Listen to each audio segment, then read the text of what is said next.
So, Assalamu alaikum. It's my first time actually doing this podcast after 3 months. Just have to recheck if my microphone is working. Um, I invited Dr. Ali Özdil for my first episode after 3 months. And I was excited when he accepted because I used to listen to some of his episodes and lectures. But before we begin, could you introduce yourself? Yes, of course. My name is Özdil. I was born in Turkey, in Iskenderun, and I've been living in Hamburg since 1977. Ah, I studied okay. Islamic sciences at the University of Hamburg and in Damascus. I'm Really? married, and yes, I'm married, and I have 4 children. And your wife is from Damascus, from Syria, or like even No, no, she's from Bremen. She's Turkish. Her family is okay. from Konya, but I studied in Damascus, in Great. Damascus. What did you study in Damascus? Islamic sciences, ulum al-Islam. It's interesting that you chose Damascus. Um, I have some But questions I for. started I started at university with physics, but I Mhm. changed. But I can tell you the reason later. Interesting that shift, yeah. I didn't know this. I prepared for you some questions. It's Okay. these are 13 questions. And the podcast is a little bit psychological. So just to know who you are as a person.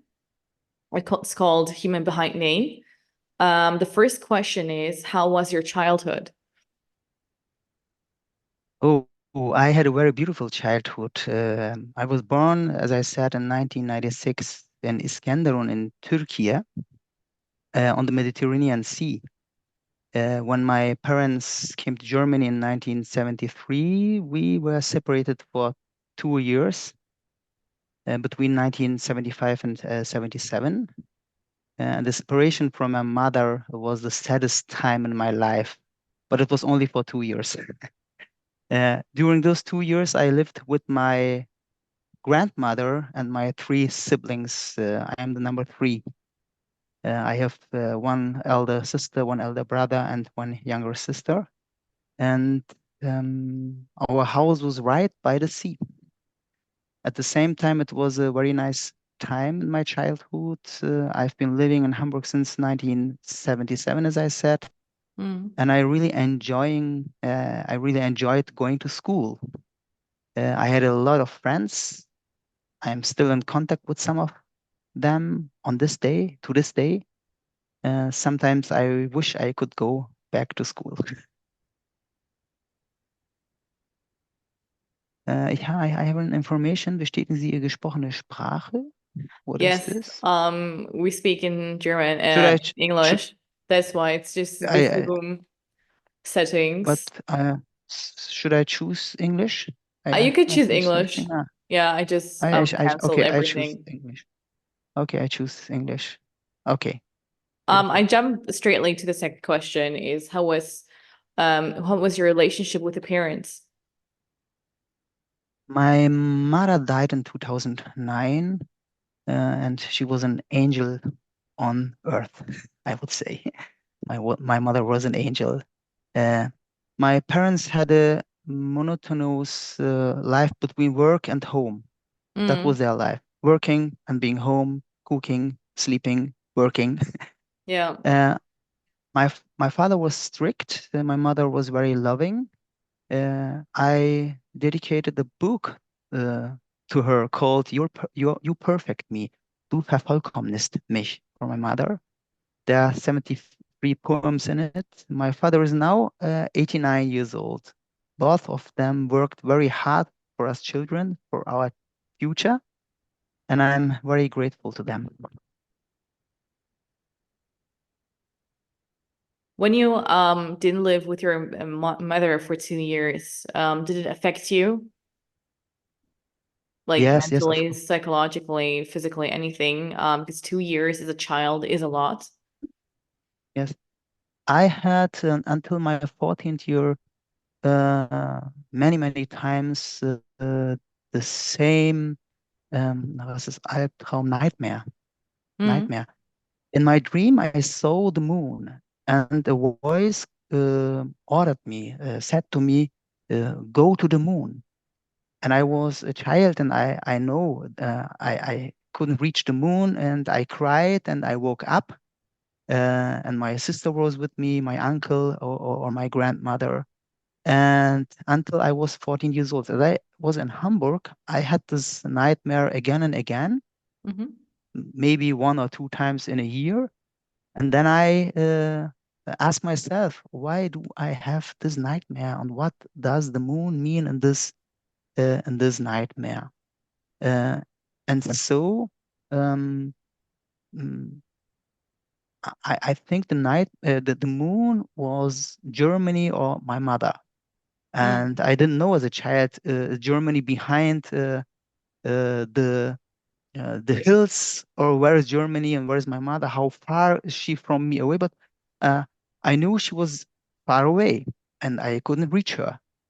And so the moon was a symbol for Germany or for my mother. And then as I was 14, uh, I told myself, you are here with your mother, you are in Germany, you are not separated. Why do you have this nightmare? You didn't need to have this nightmare. And then it stopped. Until I'm 14, I didn't see it again.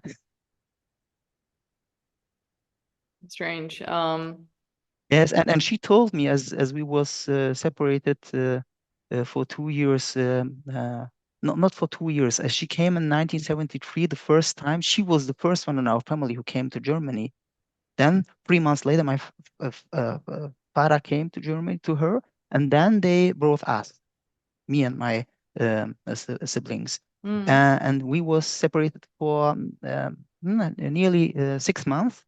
And then she said, as I saw her again, the first time I was 3 years old, I didn't remember this time.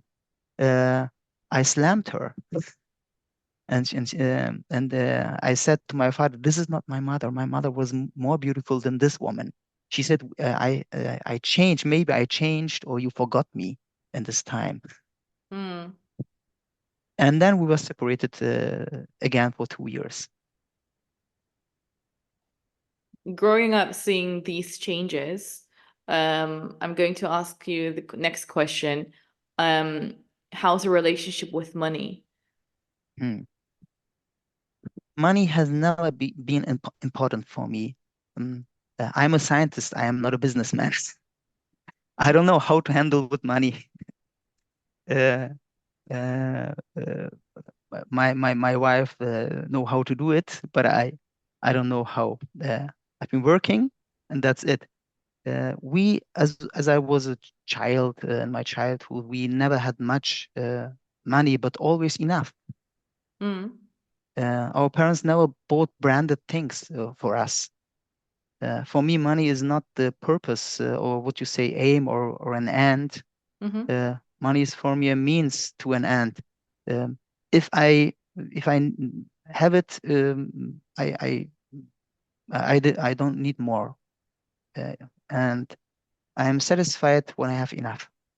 Because the Prophet ﷺ said, wealth is not is in having many possessions, but rather true wealth is feeling sufficiency in the soul. And mm, that's my view on money. A friend of mine said, with your concept, you could get more than 30,000 euros in a month. And I said, I don't want to work so much. Uh, uh, it's enough for me to work and to have enough to live, and my family is happy. But money is not the purpose of life. mm-hmm. I understand you totally. Just being and saying and feeling, it's enough. Because to be sufficient and to be pleased what I have is sometimes hard. sometimes hard, and the society makes it hard for you, because if you stay where you are, the society tells you, no, you have to get more financially in your position, and so you are always hustling, and you never know the end. It's hard. I've been through But it. I know that we have, or I have more than the most people in the world. I do understand. I could go in any shop and buy whatever I want, but I Hmm. don't want to buy everything. If I don't need it, I don't buy it. Next question. What are you afraid of? Okay. What I'm afraid of, I have 4 children, and as I was young, I used to be afraid of dying before my children grew up. I was thinking about it many, many times. What will happen with them if I die? Then I said to myself, why are you afraid? Trust in Allah. And now they are all of age. Malik is 29, Maryam is 27, Iman is 20, and Talha is 18. So there is no reason to be afraid of anything anymore. Okay, I'm in my 20s too. But I have different anxieties. It's just sometimes I do have anxieties about my about being a dentist, about not getting the best career position in Germany. And this kind of anxiety eats me up, really eats me. Mhm, And I think what really helped me somehow was journaling and putting some alternatives if something not doesn't happen as I wanted. I don't mhm, know how you think about having mhm, anxieties and remove these anxieties, because I do have trust in Allah, but I also have that feeling, no, I have to plan something and put some alternatives. What do you think? mhm. Look, I was in more than 160 places, cities in Germany, only in Germany. Hmm. I was traveling very, very, very much to Austria, to Switzerland, to Turkey, to different countries for work. And I have so many experience. I'm 54 years old, but I feel like I am 108. I have so many experiences. I say it's more than enough. I lived the life of two men, and and if I would die today or tomorrow, it's okay. I live my life, and I'm happy. I'm happy about my childhood. I'm happy about my parents. I'm happy about my family, my work. I reached more than I dreamed. As I go to school, to high school, my dream was to study and write one book. I studied, and now I've been writing my 40th book. I've Mm. written 93 books. So I reached more than I uh, uh, dreamed about it. 93. You 93 wrote books, yes. you wrote 93 books. Yes. It's a lot. It's about 100 books. My aim is if I'm 60, I would like to write 60 books for every year of my life. Um, Actually, I have 10 book projects actually. And my mm, 40th book is in Turkish, the first one in Turkish. hmm. Um, if you were not afraid of anything, what would you do? Mm, good question. I don't know. Maybe I would be afraid that Allah would not be pleased with me. It's beautiful.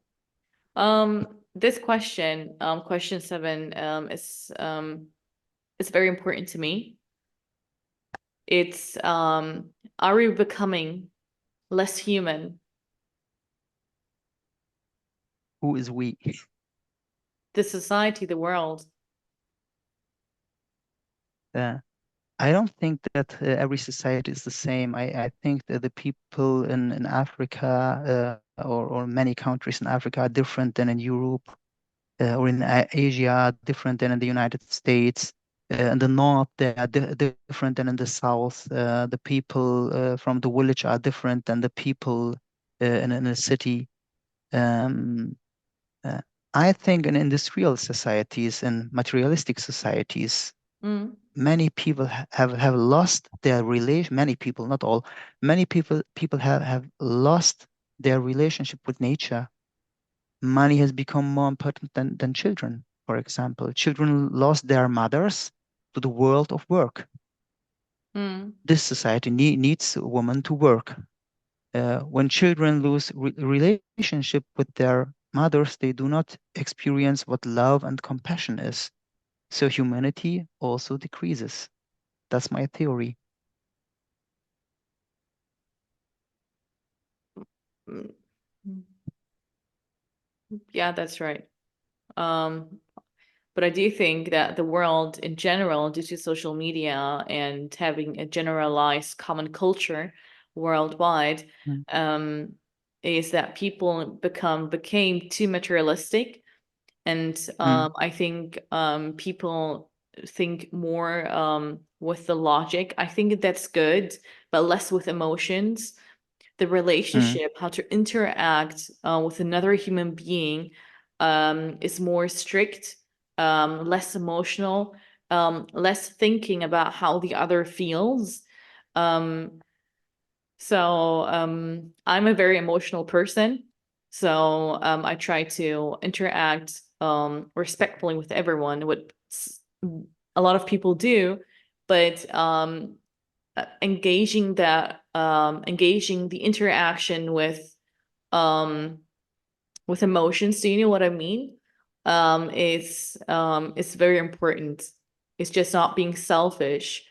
And mm, I think people do become less human worldwide.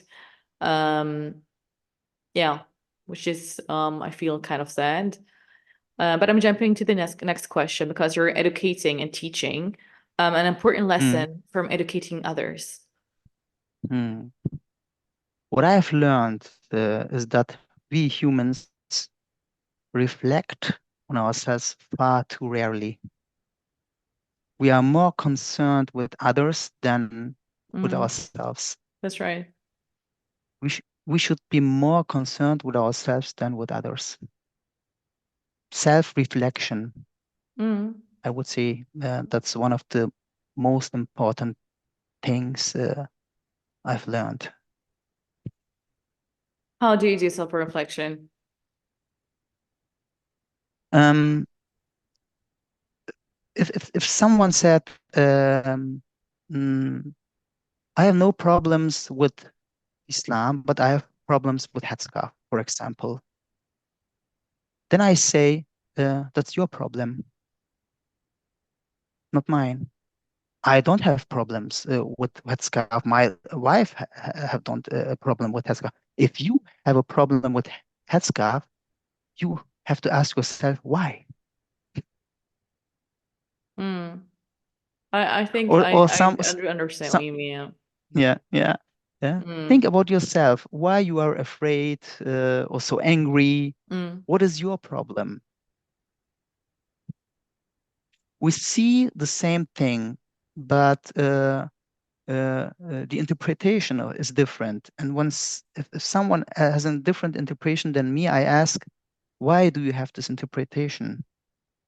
Where it comes from? Think about yourselves. I It is think in Islam, the every Islamic theology. Yes. yeah, Okay. person, every human being has to heal from their traumas, like from their problems they faced in life or in the past. You know what I mean? Mm, There's a sentence, hurt people. So when you're hurt, or have been hurted, then you hurt other people. mm, Um, And I do think it's a I think the biggest test is you will always face traumas, but you have to self-reflect and heal every day, like every single mm, day. And people don't do it. mm. I don't do it always. I have to do it more Sure. often. Yeah, I'm honest with it. Yes. So, yeah, some people do think less of you because you have a different appearance, but that doesn't mean that you have different value or you have a less value than them. I think people differ from each other with their skills. You know what I mean? Mm, Um, every person has different skills. Everyone can add something different to the world. So to know themselves, to know God, and to search for the right path. But there are so many mm, problems, so many people who mock each other, make problems for another, that people are just confused all the time. Like I chose the dentistry or the dental path. I face some mm. problems. Yes. Yeah. So it's nice. Um the next question is if money is guaranteed for life for you and your family and your generation after you, but the condition is you have to choose a job, what would it be? Long question, short answer.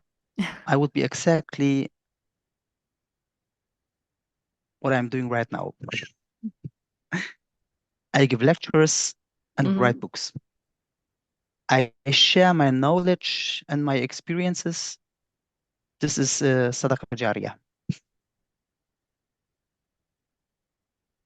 Um, and why do you I, think, hmm, I know I answered my question myself, but why do you think so many people don't find their don't find that job what they like? Why don't they choose the job what they like if money is guaranteed, for example? yeah. Maybe their parents said do this or this, but they don't do what they want for themselves. I told my children or to young pupils or students when they ask me, what should I do? I finished school. I would like to study. Uh, what would you say? And I always said, do that what you love. If you do something for money, this is not a guarantee for happiness. Mm, Choose what your heart choose for you, not only uh, what your brain says to you. If you be a doctor, you will get many money, but maybe you are not happy with it. that's true. Yeah.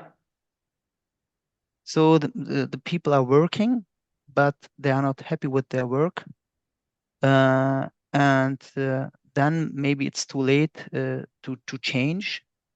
But I think it's never too late to change. And I told my children, you can study anything, and after 1 year, you can say, "Oh, I don't like it," then change it, make a different thing.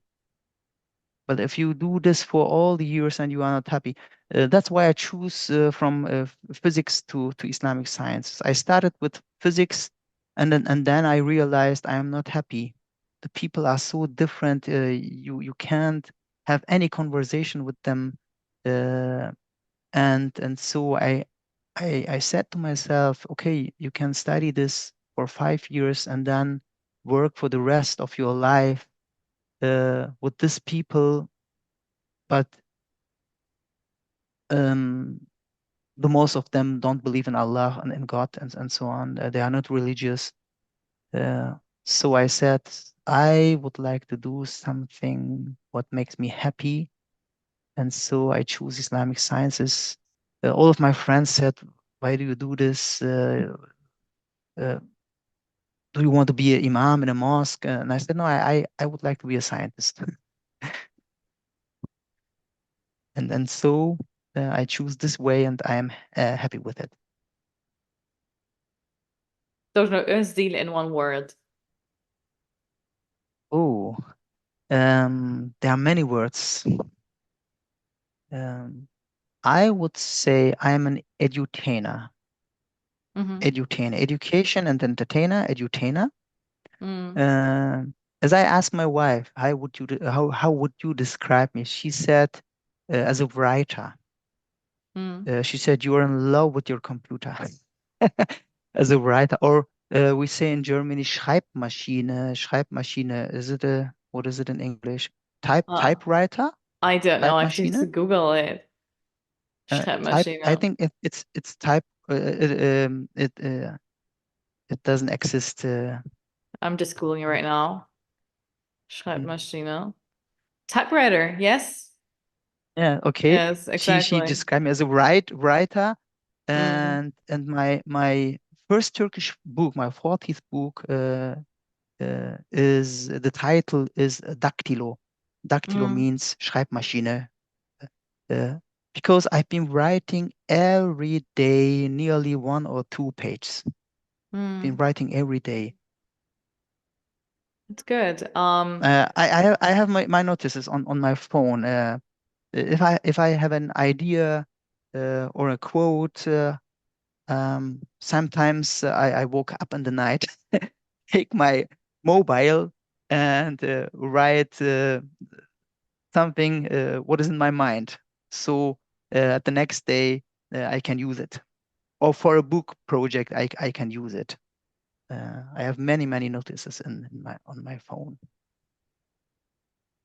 that's really interesting. If you have your own heart in your hands, what would you advise it?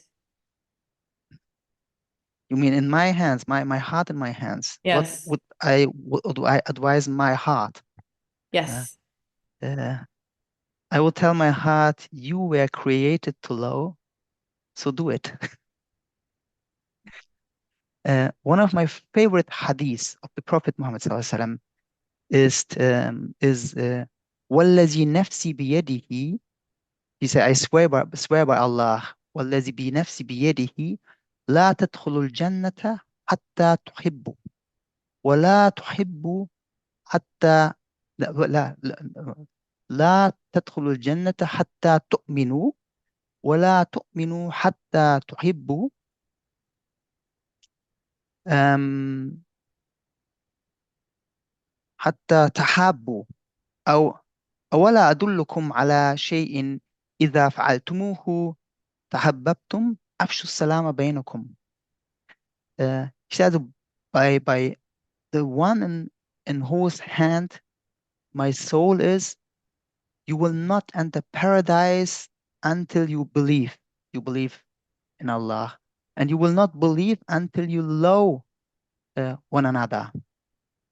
Shall I tell you if you of something that if you do it, you will love one another? S- Spread the salam, a greeting of peace among yourselves.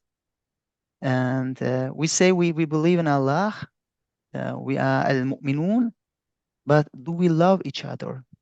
I ask sometimes when I'm on my khutbah in the mosque, I ask the people in the mosque, um, do you know your brother right on the right side, on the left side? Do you say assalamu alaikum to him? Do you smile at him? Um, or do we make a prayer and stand up and go out of the mosque? What is the relationship with the people surround us? Do we feel love for each other? So I would tell my heart, you was created to love, so do it. The best moment in your life. The best moment in my life is when I am with the people I love. Um, as my children was very small, they every day when I came home, they ran to me. and they hugged me. That was the best moment in my life, and I forgot everything, every problem, every stress, and now it's nearly the same. When I came home, um, and when I'm with my family, that's the best moment for me. I don't like to go out. uh, I'm a family man, and when I came home or when my friends visit me, Mm. that's the best moment in my life. When I with people, uh, they respect me, they love me, and I feel it. These are the moments that I'm uh, happy. Any regrets? Oh, lots of regrets for things I said that I shouldn't have said, for things I should have said but I didn't say, for things I did that I shouldn't do, for things I should do but I didn't. For example, if I should apologize to someone or to say to someone I love you and I didn't do it. Um,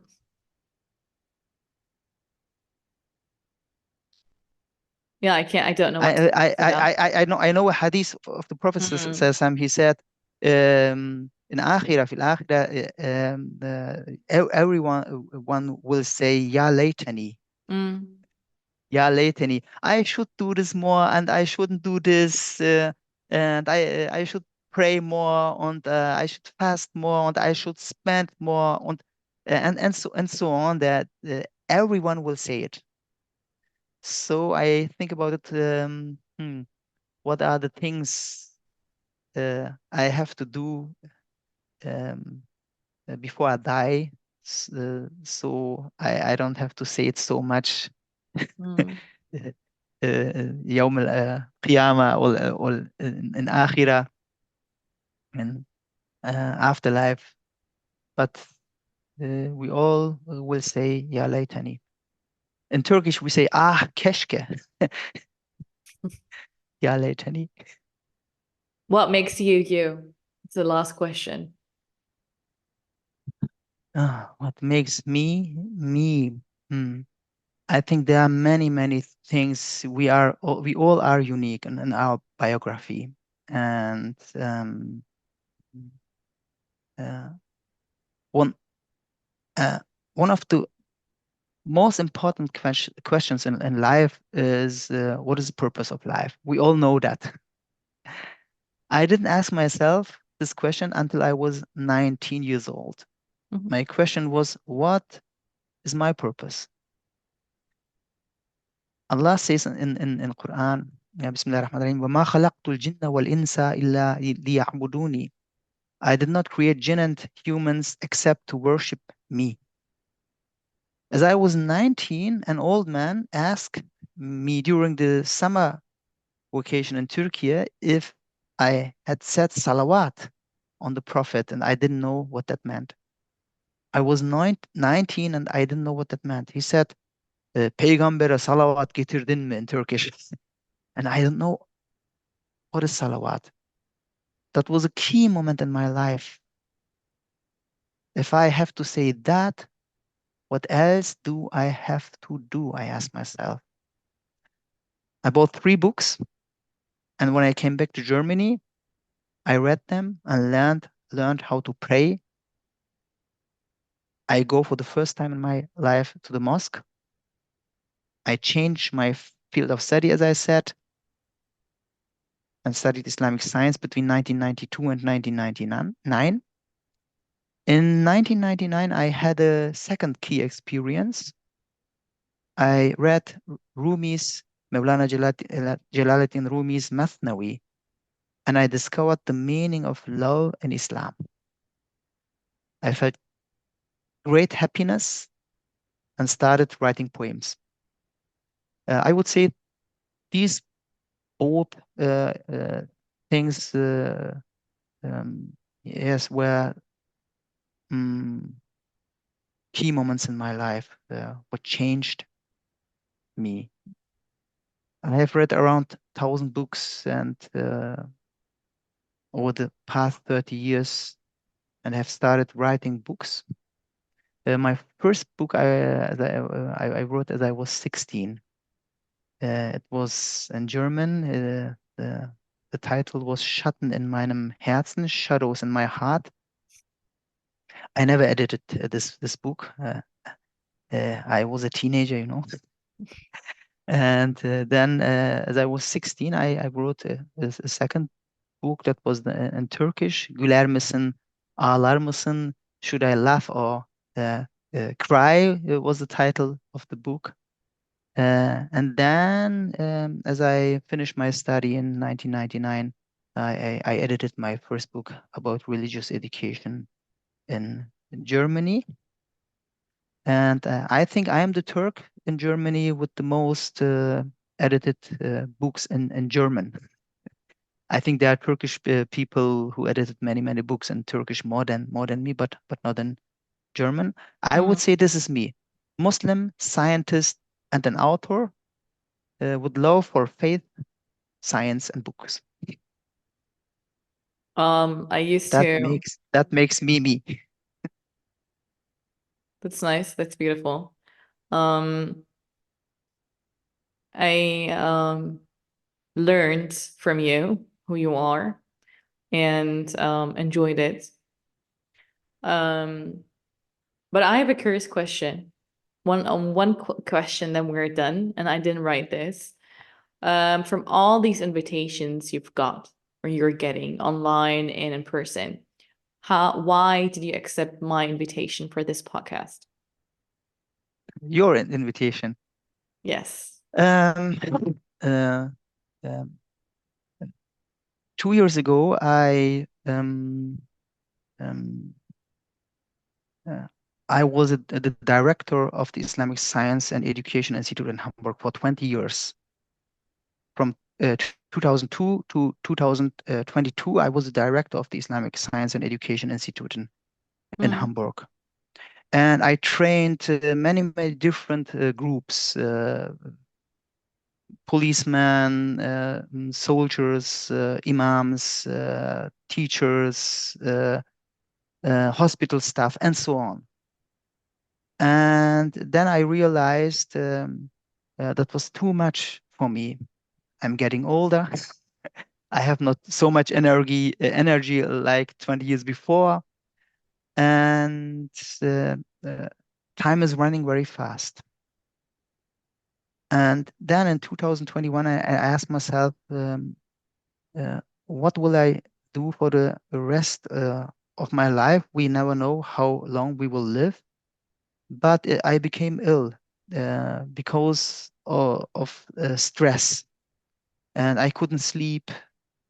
And so I said, I must change my life. I must change my working life. So I must reduce all the things to one or two things so that I have more time for me, more time for my family. Now I think I have more time than ever in my life. So I can choose if I want to say yes or no. No. I realized in my past 20 years as a worker, um, every yes to the other people was always a no to myself. mm. And now every no to other people is a yes to myself. I do understand. Yeah. Limiting, So not barriers, putting barriers, yes, boundaries. yes. So now I have um, one aim per day. I say, uh, what will I do tomorrow? Only one thing. Mm. And if I have one thing, I say it's enough. And if somebody asks me a second thing, would you do this for tomorrow? Or third thing, I say no, not tomorrow. Yeah, but it's a little bit funny because I reached that point too, and I'm still in my 20s. Like I was writing down, I wanted to be so productive, being productive in every minute that I burned out. And now I said, no, I'm going to do 1 to 2 things a day, and that's enough. I can't do more. It's going to be too much. Yes, And I'm still in my 20s. I'm still like, I don't know, like some people say you're too young and you can't do more, but I can't. It's I don't know like how productive you were, um but it's nice that you chose this kind of life after being 50. It's like, wow, how productive were you before? Yeah. I think it's a Bereka. It's a Bereka in the yes, time. yes, Yeah, yes. effort. All right. Thank you so much, Dr. You're Özdil, welcome. You're welcome. and thank you for your time. I hope to meet or to see you in one of your lectures sometime. And I enjoyed it. Thank you. Me too. Have You're a good welcome night. Bye bye. too. Bye bye. Assalamu alaikum. Walaikum salam.